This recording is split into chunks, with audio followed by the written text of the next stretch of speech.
Friends, चलो chapter number 5 ની અંદર આગળ જઈએ આપણે। ચેપ્ટરનો સૌથી અગત્યનો નિયમ વેગમાન સંરક્ષણનો નિયમ। હવે આ જે વેગમાન સંરક્ષણનો જે નિયમ છે એ આપણે અગાઉ ન્યૂટનની ગતિના બીજા નિયમ અને ત્રીજા નિયમની મદદથી મેળવવામાં આવે છે। તેથી તેને આપણે साधित नियम तरीके पण ओळखी शकीए। याद करो चैप्टर नंबर 2 जेनी अंदर बे राशिओ आवती थी, मूलभूत भौतिक राशि अने साधित भौतिक राशि। तो मूलभूत भौतिक राशि ની મદદથી આપણે જે રાશિઓ મેળવતા હતા એને કઈ કહેતા હતા? સાધિત ભૌતિક રાશિ। તો એ જ રીતે આ જે નિયમ છે તે નિયમ ન્યૂટનની ગતિના બીજા નિયમ અને ત્રીજા નિયમની મદદથી મેળવવામાં આવતો હોય તેને साधित नियम तरीके पण ओळखवामां आवे छे। आ नियम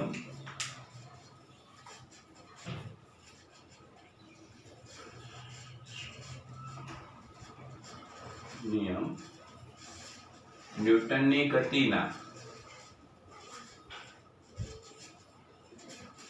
बीजा अने त्रीजा नियमनी मददथी मेळववामां आवतो होय तेने साधित नियम तरीके पण ओळखवामां आवे छे। कयो नियम? साधित नियम। चलो एना पछी वेगमान संरक्षणनो जे नियम छे, वेगमान संरक्षणनो नियम ए मूलभूत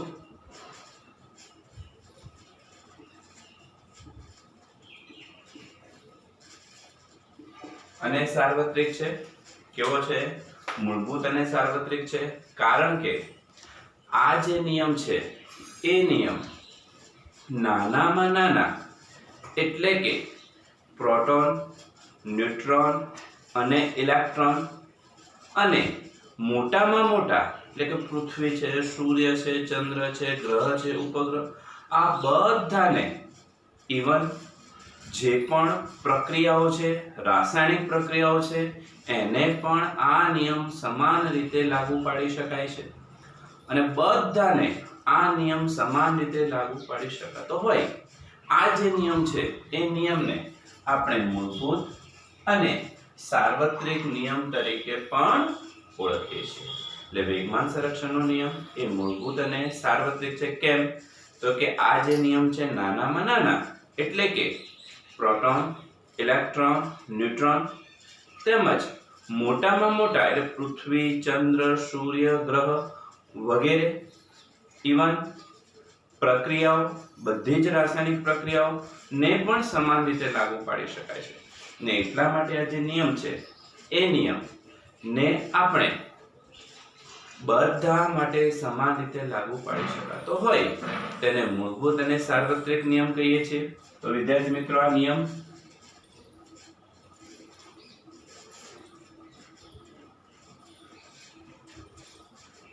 आंतरक्रिया करता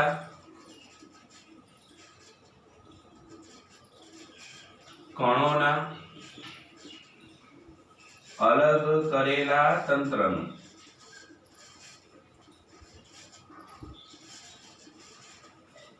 कुल वेगमान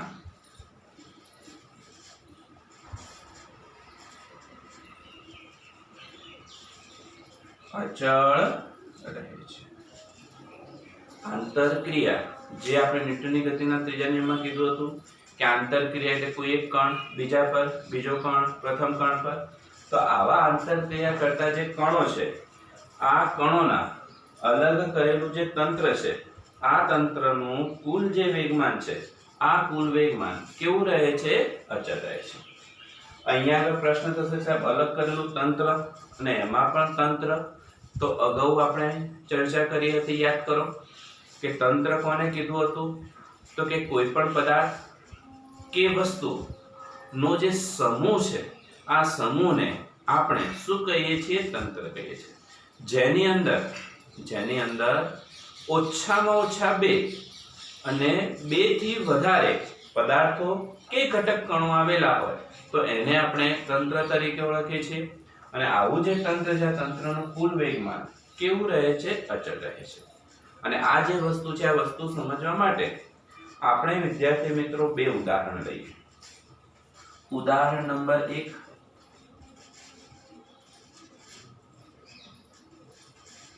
જેની અંદર આપણે તંત્ર તરીકે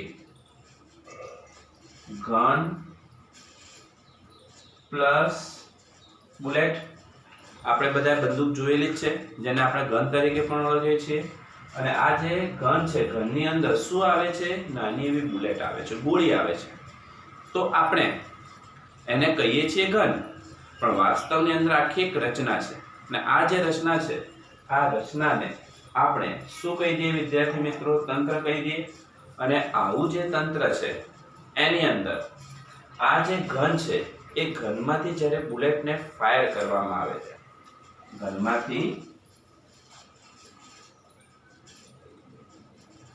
બુલેટને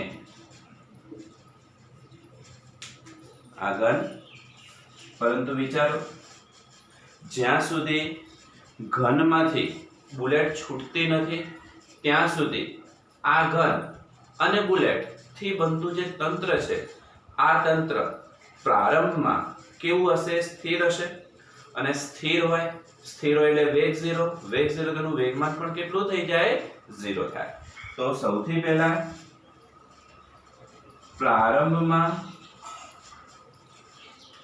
ઘન પ્લસ બુલેટ થી બનતું તંત્ર સ્થિર હોય. પ્રારંભિક વેગમાન બરાબર કેટલું થઈ જશે? 0. કારણ વેગમાનનું સૂત્ર આપણને ખબર છે, વેગમાન p બરાબર mv. v એટલે વેગ, બનતું તંત્ર સ્થિર, સ્થિર એટલે વેગ 0, વેગ 0 તેનું વેગમાન કેટલું થઈ જાય? 0 થઈ જાય. ચલો હવે આ જે ઘન છે, એ ઘનમાંથી બુલેટ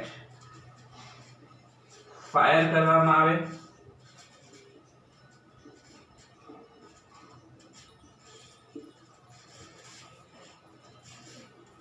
અને જો ઘનમાંથી બુલેટ ફાયર કરવામાં આવશે તો એ વખતે બુલેટ પર ઘન વડે શું લાગશે? બળ. બુલેટ પર ઘન વડે લાગતું બળ, આ બળને વિદ્યાર્થી મિત્રો હું સદિશ F કહી દઉં. સદિશ F. હવે તમે યાદ કરો કે જ્યારે પણ ઘનમાંથી બુલેટને ફાયર કરવામાં આવે છે ત્યારે બુલેટ જે ગોળી છે, એ ગોળી ક્યાં જાય છે? આગળ જાય છે. પણ જેવી ગોળી આગળ જાય છે તો એ જે બુલેટ છે, એ બુલેટ એટલે કે ગોળી જેવી આગળ જાય છે તો જે ઘન છે, એ ઘન કઈ તરફ આવે છે? પાછળની તરફ આવે છે. ન્યૂટનની ગતિના ત્રીજા નિયમ મુજબ અહીંયા આગળ જેવી ગોળી આગળ જશે તો એ વખતે જે ઘન છે, એ ઘન કઈ તરફ આવશે? પાછળ તરફ આવશે. અને એટલા માટે તમે પિક્ચરની અંદર જોતા હશો તો પિક્ચરની અંદર જ્યારે પણ ગન ફાયર કરવામાં આવે ત્યારે એની મૂવમેન્ટ ઝર્ક બતાવવામાં આવે છે. ગોળી આગળ જાય એ ક્યાં આવે? પાછળ. અને એટલા માટે જ આપણે મોટી બંદૂક મશીન ગન જોતા હોઈએ તો જે સૈનિકો છે એ મશીન ગનને એ પોતાને આ રીતે નથી રાખતા, પણ એનો પાછળનો જે છેડો છે જે એકદમ લીસ્સો રાખવામાં આવે છે. અને એ ક્યાં રાખે છે? ખભા ઉપર રાખે છે. ક્યાં રાખે છે? ખભા ઉપર. કારણ કે જ્યારે પણ મશીન ઘન પાછળ તરફ આવે અને પાછળ તરફ આવે તો સરળતાથી પાછળની તરફ ખસી શકે.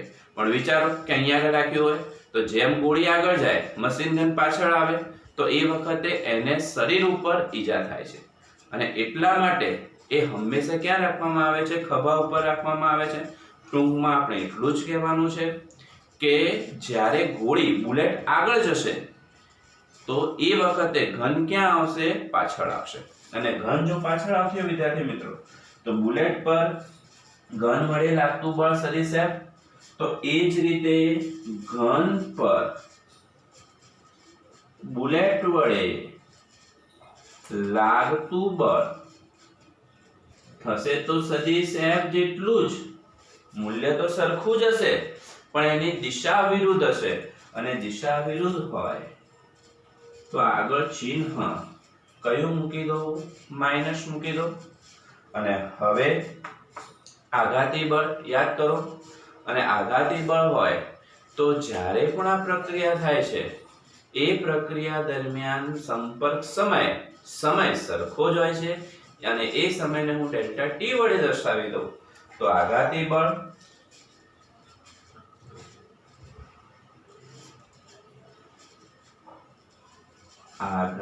બળ બરાબર વેગમાનમાં થતો ફેરફાર.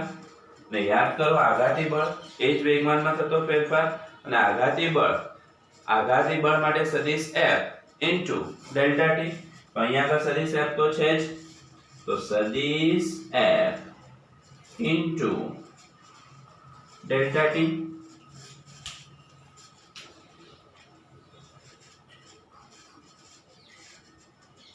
સદિશ F ઇન્ટુ કેટલા? Delta T.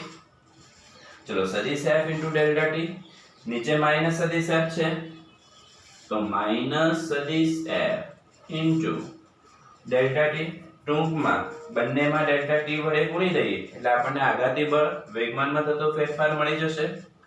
હવે વિદ્યાર્થી મિત્રો અહીંયા આગળ જ્યારે પણ આ પ્રક્રિયા થાય છે તો એ પ્રક્રિયા દરમિયાન આટલું બળ લાગશે પણ વિચારો કે બંદૂક જે છે એ બંદૂકમાંથી ઘનમાંથી બુલેટને ફાયર કર્યા પછી એક બુલેટ નીકળી અને એક બુલેટ નીકળી એટલે ઘન પાછળ આવી અને ત્યારબાદ આ જે તંત્ર છે આ તંત્ર ફરીથી કેવું થઈ જતું હશે? સ્થિર થઈ જતું હશે. અને ફરીથી જો સ્થિર થઈ જતું હોય તો આવું જે તંત્ર છે એ તંત્રમાં પ્રારંભિક વેગમાન પણ શૂન્ય હતું, અંતિમ વેગમાન પણ કેટલું થઈ જશે? શૂન્ય. તો આવો જે કિસ્સો છે આ કિસ્સાની અંદર આ જે તંત્ર છે આ તંત્ર પર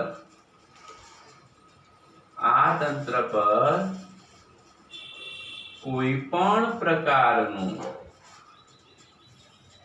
બાહ્ય બળ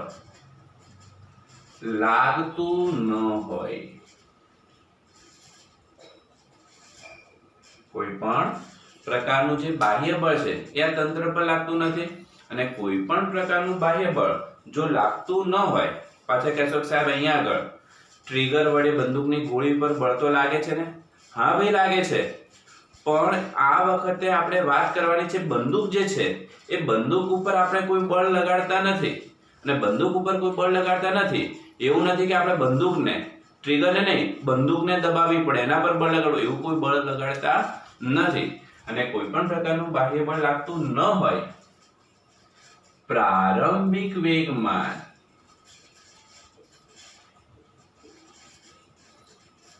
બરાબર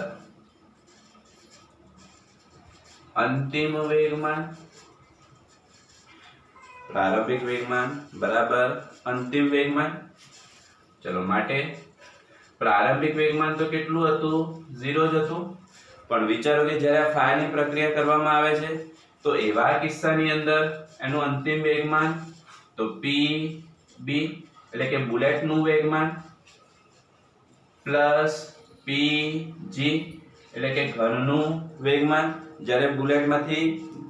જ્યારે ઘનમાંથી બુલેટ છૂટે છે, ફાયર થાય છે ત્યારની વાત માટે સદિશ pb પ્લસ સદિશ pg, સદિશ pb પ્લસ સદિશ pg ઇઝ ઇક્વલ ટુ કેટલા? 0. આને હું પરિણામ નંબર 1 કહી દઉં અને જોઈ લો વિદ્યાર્થી મિત્રો આ સદિશ પીબી પ્લસ સદિશ પીજી ઇઝ ઇક્વલ ટુ કેટલા 0. પ્રારંભિક વેગમાન પણ 0 હતું, અંતિમ વેગમાન પણ કેટલું છે 0 છે. એટલે કે અહીંયા આગળ વેગમાન જે છે એ વેગમાન કેવું રહે છે અચળ રહે છે. અને જો વેગમાન અચળ રહેતું હોય તો આમ ઘન પ્લસ બુલેટ થી બનતા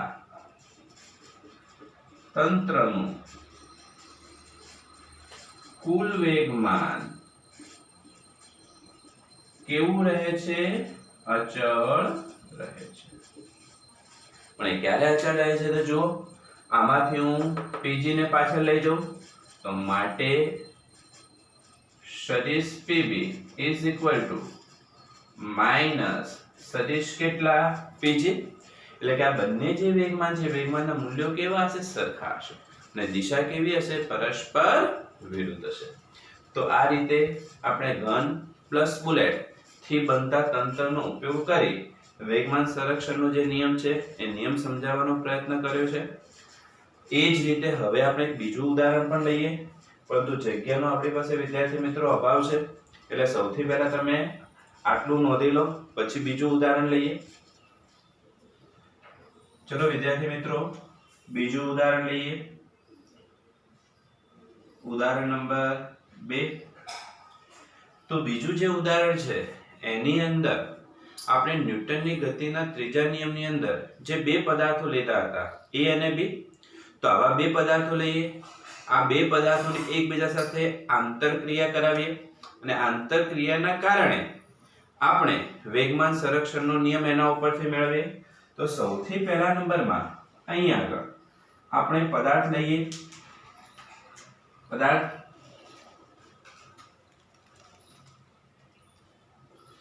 આ પદાર્થના પ્રારંભિક વેગમાન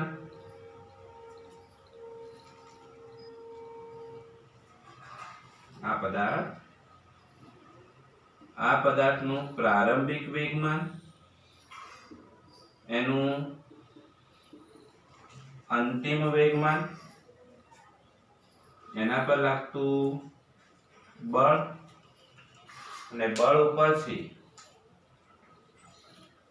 આઘાતી બળ અથવા તો બળનો આઘાત બરાબર વેગમાનમાં થતો ફેરફાર. ચલો બળનો આઘાત એટલે આપણે લખી શકીએ વિદ્યાર્થી મિત્રો સદિશ F into delta T.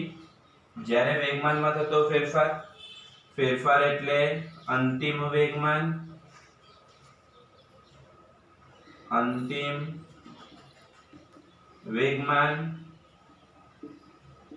Minus પ્રારંભિક વેગમાન.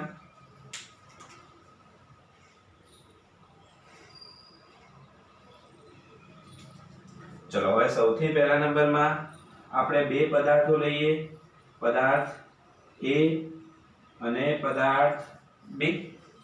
બે પદાર્થો A અને B, બંને વચ્ચે શું થશે વિદ્યાર્થી મિત્રો આંતરક્રિયા થશે. ચલો હવે એમાં પદાર્થ A જે છે એનું પ્રારંભિક વેગમાન જેને આપણે PA વડે દર્શાવી દઈએ સદિશ PA. પદાર્થ B નું પ્રારંભિક વેગમાન સદિશ PB વડે દર્શાવી દઈએ. ચલો અંતિમ વેગમાન સદિશ PA ડેશ વડે દર્શાવી દઈએ. પદાર્થ B નું અંતિમ વેગમાન સદિશ PB ડેશ વડે દર્શાવી દઈએ. પ્રારંભિક વેગમાન સદિશ PA, અંતિમ વેગમાન સદિશ PA ડેશ સદિશ PB ડેશ. ચલો બળ.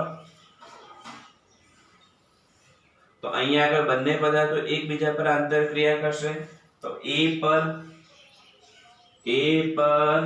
B વડે લાગતું બળ સદિશ FAB, એટલે B પર A વડે લાગતું બળ સદિશ FBA. A પર B વડે લાગતું બળ એટલે સદિશ FAB, B પર A વડે લાગતું બળ એટલે સદિશ FBA. ચલો હવે બળનો આઘાત બરાબર વેગમાનમાં થતો ફેરફાર. તો સૌથી પહેલા A પદાર્થ માટે લખું તો એ પદાર્થ માટેનું બળ સદિશ FAB, સદિશ FAB ઇન્ટુ ડેલ્ટા ટી સંપર્ક સમય. ચલો અંતિમ વેગમાન એ પદાર્થનું અંતિમ વેગમાન સદિશ PA' માઈનસ પ્રારંભિક વેગમાન સદિશ PA. ચલો એ જ રીતે બી પદાર્થ, તો બી પદાર્થ માટે સદિશ FBA ઇન્ટુ ડેલ્ટા ટી બરાબર અંતિમ વેગમાન સદિશ PB'.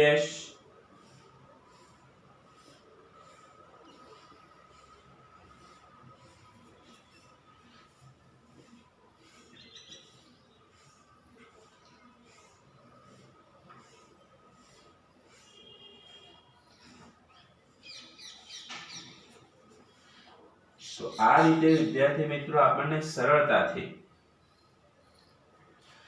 બળનો આઘાત અને વેગમાનમાં થતો ફેરફાર, તો બળનો આઘાત બરાબર વેગમાનમાં થતો ફેરફાર, તો એના ઉપરથી A અને B પદાર્થ માટે મળી ગયું. હવે વિદ્યાર્થી મિત્રો આપણે ન્યૂટનની ગતિનો ત્રીજો નિયમ ભણી ચૂક્યા છીએ અને ન્યૂટનની ગતિનો ત્રીજો નિયમ આઘાત અને પ્રત્યાઘાત સમાન મૂલ્યના અને પરસ્પર વિરુદ્ધ દિશામાં હોય છે. તો પરિણામ સ્વરૂપે ન્યૂટનની ગતિના ત્રીજા નિયમ પરથી લખીએ. ન્યૂટનની ગતિના ત્રીજા નિયમ પરથી તો યાદ કરો બળના મૂલ્ય કેવા સરખા, A પર B વડે લાગતું કે B પર A વડે લાગતું, બળના મૂલ્ય સરખા પણ દિશા કેવી પરસ્પર વિરુદ્ધ, એટલે સદિશ આગળ ચિહ્ન કયું મૂકી દો, માઈનસ મૂકી દો. ચલો સદિશ FAB બરાબર માઈનસ સદિશ FBA, બંને બાજુ ડેલ્ટા ટી વડે ગુણી દો, બંને બાજુ ડેલ્ટા ટી વડે સદિશ FAB ઇન્ટુ ડેલ્ટા ટી બરાબર માઈનસ સદિશ FBA ઇન્ટુ ડેલ્ટા ટી. શું કર્યું છે?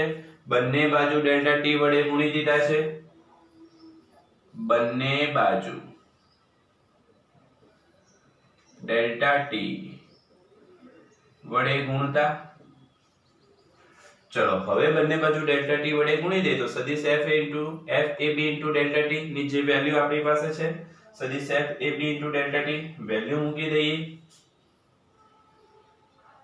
તો સદિશ PA' માઈનસ સદિશ PA, તો એટલે માઈનસ સદિશ FB ઇન્ટુ ડેલ્ટા ટી ની વેલ્યુ સદિશ PB' માઈનસ સદિશ PB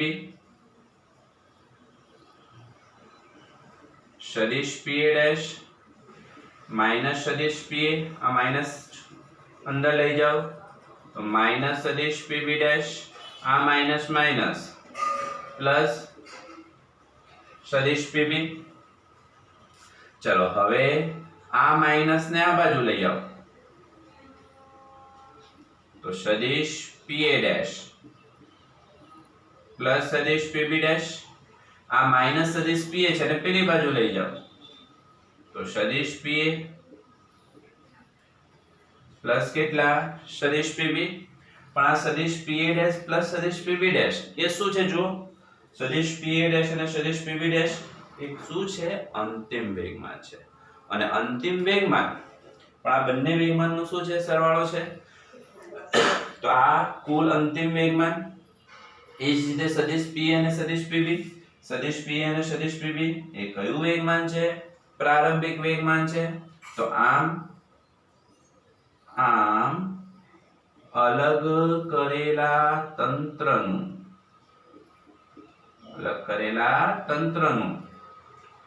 આ કયું વેગમાન થઈ ગયું? કુલ અંતિમ વેગમાન,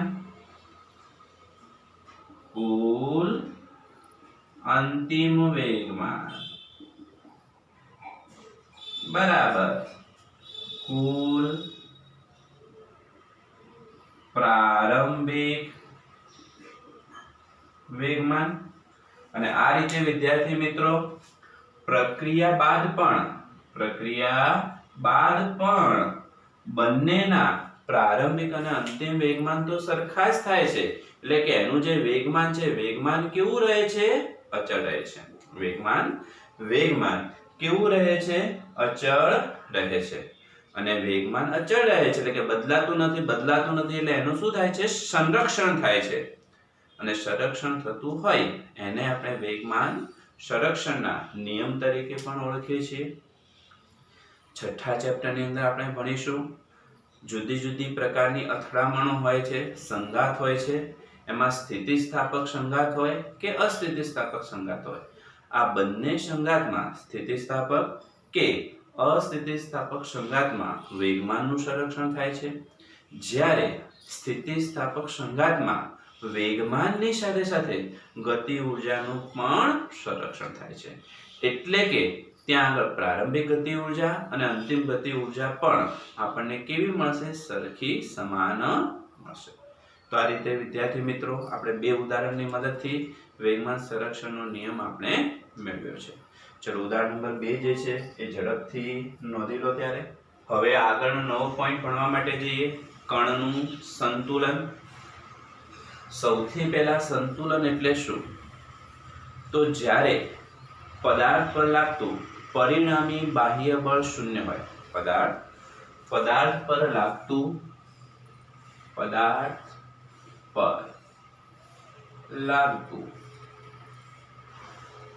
પરિણામી બાહ્ય બળ શૂન્ય હોય તો તે પદાર્થ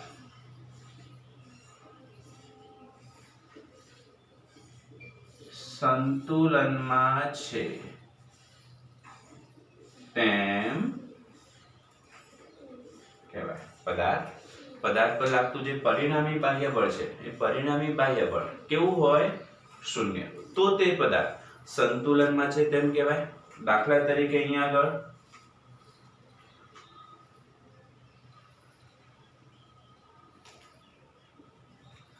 આપણે આ કોઈ સપાટી લઈએ. આ સપાટી ઉપર આ એક પદાર્થ મૂકી દઈએ, બ્લોક મૂકી દઈએ. હવે પદાર્થ હશે તો એના કારણે અધો દિશામાં લાગતું વજન બળ જેને આપણે W વડે દર્શાવીએ, અને આ W બરાબર કેટલા? mg. પણ આ પદાર્થ જે સપાટી ઉપર છે તે સપાટીને લંબરૂપે સંપર્ક બળ અથવા લંબ બળ લાગે છે.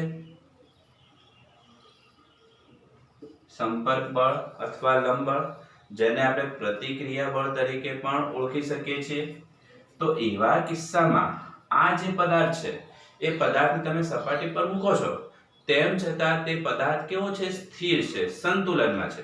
અને જો સંતુલનમાં હોય તો આ બંને જે બળો છે એ બંને બળોના કારણે મળતું પરિણામી બાહ્ય બળ કેટલું થઈ જાય? શૂન્ય. તો પરિણામી બાહ્ય બળ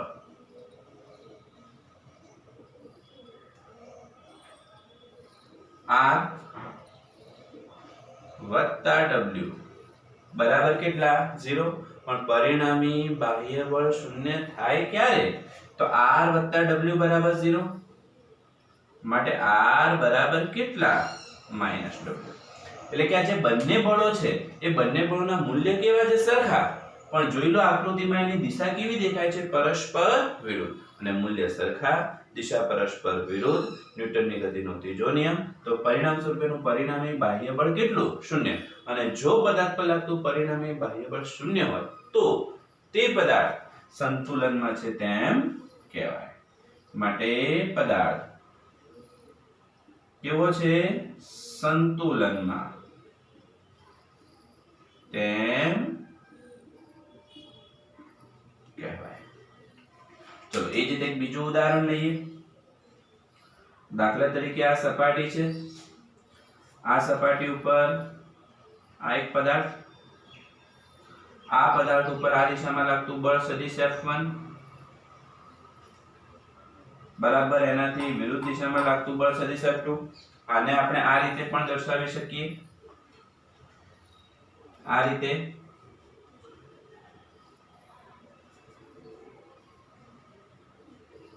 સદિશ F1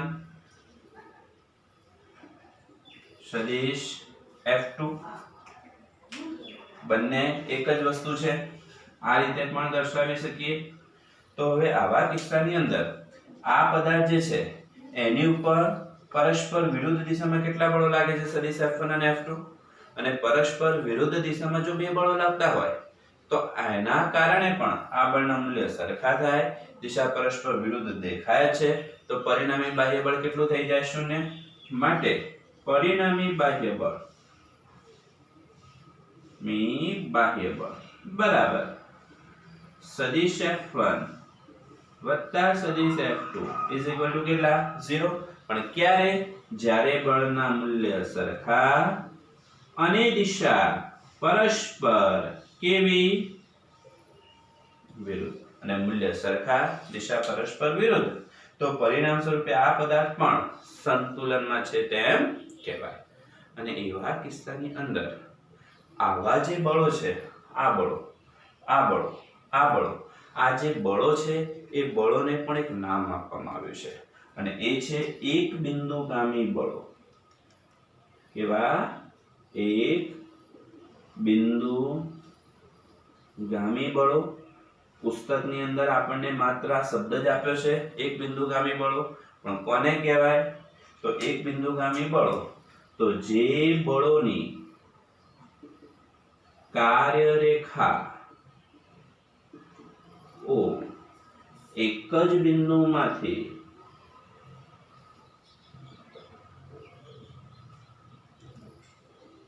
પસાર થતી હોય તો તેને એક બિંદુગામી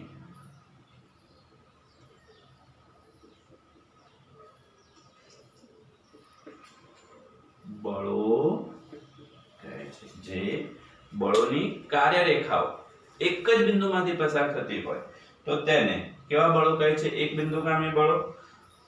પ્રશ્ન થશે સાહેબ કાર્યરેખા, તો દાખલા તરીકે અહીંયા આગળ હું કોઈ એક સદિશ દર્શાવું, શું દર્શાવી દઉં? સદિશ।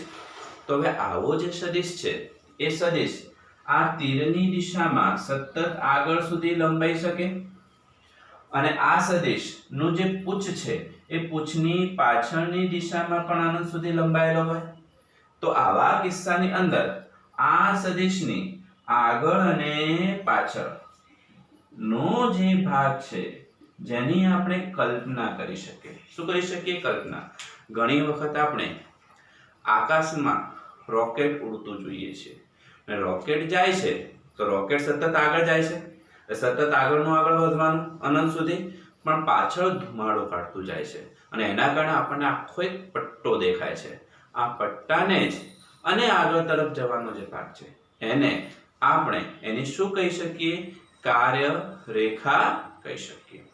તો એવી જ રીતે અહીં આગળ જો હું આ બળોની વાત કરું તો આ લંબ બળ, આ લંબ બળ જે છે એને પાછળની તરફ લંબાવીએ, વજન બળને પણ ઉપરની તરફ લંબાવીએ, તો બંનેની કાર્યરેખા આ એક જ બિંદુમાંથી પસાર થાય છે, અને એક જ બિંદુમાંથી પસાર થતી હોય તો આવા બળોને કેવા બળો કહી શકાય? એક બિંદુગામી બળો કહી શકાય। તે જ રીતે બળ સદિશ F1 છે, પાછળની તરફ લંબાવી દઉં, બળ સદિશ F2 છે એને પણ પાછળની તરફ લંબાવી દઉં, તો આ બંને બળોની કાર્યરેખા પણ એક જ બિંદુમાંથી પસાર થાય।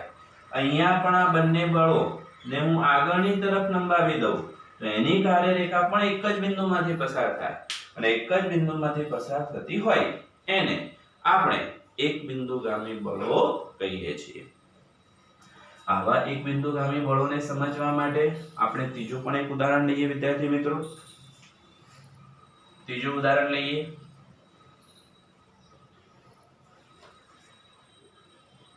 દાખલા તરીકે અહીંયા આગળ આ એક બળ છે સદિશ F1, આ બીજું બળ છે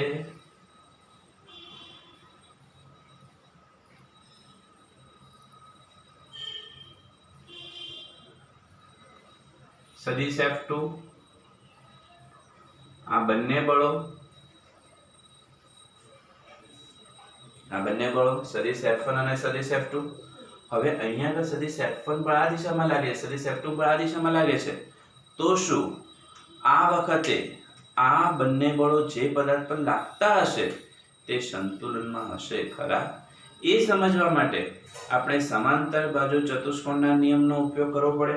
અને સમાંતર બાજુ ચતુષ્કોણના નિયમનો ઉપયોગ કરીએ તો સમાંતર બાજુ ચતુષ્કોણના નિયમ મુજબ આ સદિશ F2 છે તો બરાબર આ રીતે આપણે સદિશ F2 લઈ લઈએ. ચલો આ સદિશ F1 છે એને સમાંતર આ સદિશ F1 લઈ લઈએ. સદિશ F1 ને સમાંતર સદિશ F1, સદિશ F2 ને સમાંતર સદિશ F2. અને હવે ચેપ્ટર નંબર 4 પ્રથમ સદિશનું પૂછ અંતિમ સદિશના શેષ ને જોડવાથી મળતા સદિશને કયો સદિશ કહેવાય? પરિણામી સદિશ. જોડવાથી મળતો સદિશ પ્રથમ સદિશનું પૂછ અંતિમ સદિશનું શેષ જોડવાથી મળતો સદિશ એટલે પરિણામી સદિશ. અને પરિણામી સદિશ બાકીના બે સદિશોના સરવાળા. તો આ પરિણામી બળ સદિશને હું સદિશ F' કહી દઉં અને સદિશ F' બરાબર સદિશ F1 પ્લસ સદિશ F2. સદિશ F' બરાબર કેટલા? સદિશ F1 પ્લસ સદિશ F2. હવે વિદ્યાર્થી મિત્રો આ જે મને પરિણામી બળ મળ્યું એ તો આ બંનેનું મને પરિણામી બળ મળ્યું. કોનું? સદિશ F1 અને સદિશ F2 નું.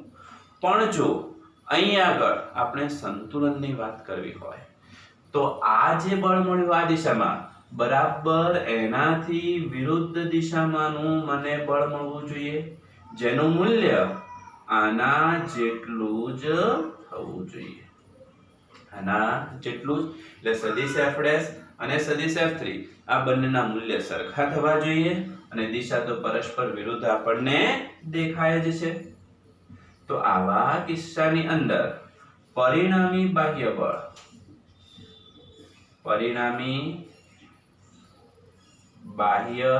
બળ જેને હું સદિશ F કહી દઉં સદિશ F.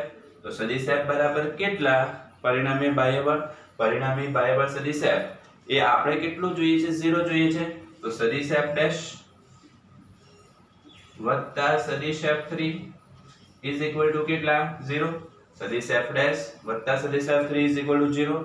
જો સદિશ F' ની વેલ્યુ સદિશ F' ઇઝ ઇક્વલ ટુ કેટલા? તો જોઈ લો આકૃતિમાં સદિશ F1 પ્લસ સદિશ F2.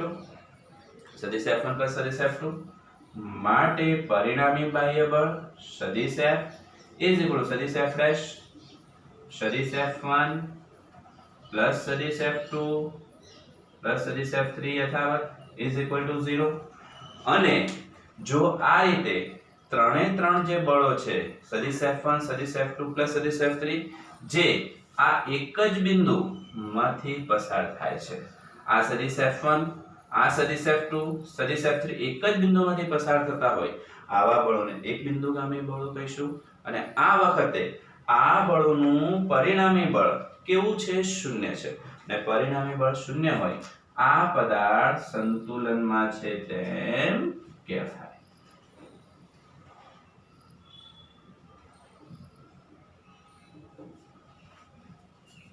અને જો વિદ્યાર્થી મિત્રો પદાર્થ સંતુલનમાં હોય તો એની બધી દિશામાંના જે ઘટકો છે ઘટકો પણ સંતુલનમાં મળે એટલે એનું પરિણામી બાહ્ય બળ પણ આપણને કેવું મળે? 0 મળે. તો પરિણામ સ્વરૂપે આ બધા બળોનો સરવાળો છે. બધા બળોનો સરવાળો એટલે પરિણામી બાહ્ય બળ હોય તો એને હું સમેશન ઓફ F લખી દઉં. હવે સમેશન ઓફ F એનો જો હું x ઘટક લખું, કયો ઘટક? x ઘટક. જો x ઘટક લખું તો summation of fx is equal to f1 એનો x ઘટક f1x f2 નો x ઘટક f2x વત્તા f3x ઇઝ ઇક્વલ ટુ કેટલા? 0. એ જ રીતે હું y ઘટક લખું તો summation of fy f1y plus f2y plus f3y is equal to 0. z ઘટક લખું તો summation of fz f1z plus f2z plus f3z is equal to 0. અને આ રીતે જો પદાર્થ સંતુલનમાં હોય અને સંતુલનમાં હોય તો એના જે બધા જ ઘટકો છે બધા જ ઘટકો પણ આપણને સંતુલનમાં મળે, એટલે કે એનું પણ પરિણામી બાહ્ય બળ કેવું થાય? શૂન્ય થાય.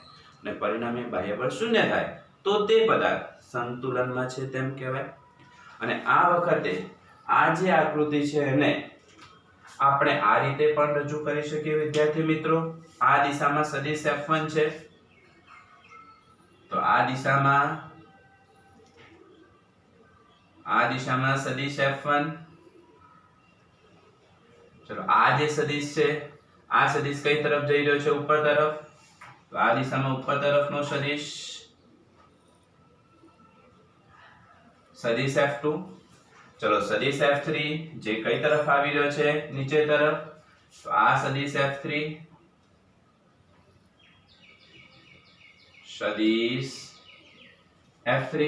ને જો આપણે આ આકૃતિને આ રીતે રજૂ કરીએ તો અહીંયા આગળથી શરૂઆત થઈ હતી, અહીંયાથી શરૂઆત થઈ હતી, આમ ઉપર સદિશ F2 ફરી પાછા સદિશ F3, એટલે કે પ્રારંભિક બિંદુ અને અંતિમ બિંદુ બંને એક જ થઈ ગયા. ને પ્રારંભિક બિંદુ અને અંતિમ બિંદુ જો એક જ થતું હોય તો એવા કિસ્સામાં આ જે સદિશો છે આ સદિશો બંધગાળો રચે છે. અને આવા સદિશો જો બંધગાળો રચતા હોય તો એનો સદિશ સરવાળો કેટલો થઈ જાય? શૂન્ય. યાદ રાખીશું કે જ્યારે સદિશો બંધગાળો રચે ત્યારે પ્રારંભિક બિંદુ અને અંતિમ બિંદુ એક જ થાય અને એવા કિસ્સામાં સદિશ સરવાળો કેટલો થાય છે? શૂન્ય થાય છે. અને આ રીતે આ જે પદાર્થ છે આ પદાર્થ સંતુલનમાં છે તેમ કહેવાય. તો આ રીતે આપણે જુદા જુદા ત્રણેક ઉદાહરણની મદદથી પદાર્થ સંતુલનમાં છે તેમ સમજ્યા. ઝડપથી નોંધી લો ત્યારે આજે આટલા સુધી રાખીએ.